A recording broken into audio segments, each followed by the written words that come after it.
Hello, everyone, and welcome to the subservicing scene. Today, we're going to be focusing on adjustable rate mortgages. I'm Mignon Davis, and I'm joined by Jen Hughes. Together, we run subservicing oversight here at Richie May.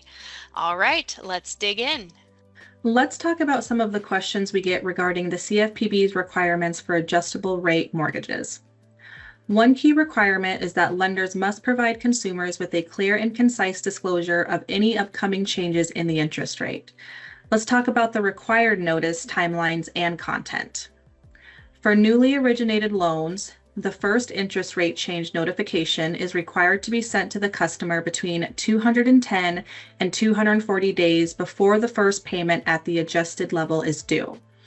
For the first adjustment to an ARM, if it occurs within 60 days of consummation and the new interest rate disclosed at consummation was an estimate, then the disclosure must be provided to the customer as soon as possible, but not less than 25 days before the first payment at the adjusted level is due. And for subsequent interest rate changes, the customer must be notified at least 60, but no more than 120 days before the payment at the new rate is due. So that gives customers enough time to prepare for the adjustment.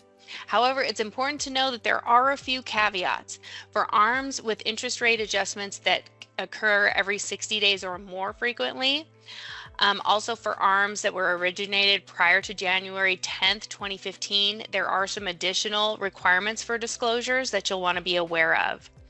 Make sure you're reviewing the loan contracts and paying close attention to the origination dates to determine whether the required timing is in compliance or not within your organization. Now let's talk about the contents of these disclosures.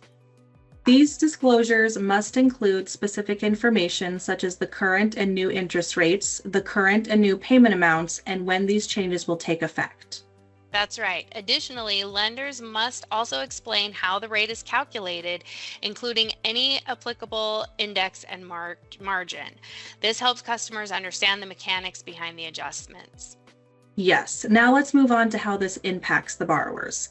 Another important piece is the potential impact the change will have on customers.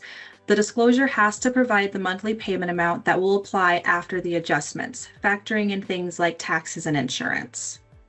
Yes, and that's important because it allows customers to budget accordingly. It also is required to include contact information for the lender so the customer can reach out with any questions or concerns about the rate change. And lastly, speaking on legal and financial implications, failing to comply with these disclosure requirements can result in severe penalties for lenders. The CFPB can impose fines and even take legal action if necessary. That's correct. And servicers can also lose money if the disclosures are not sent timely because they won't be able to charge the borrower the additional interest at the new rate if the rate has increased, and they may have to write that off as a loss.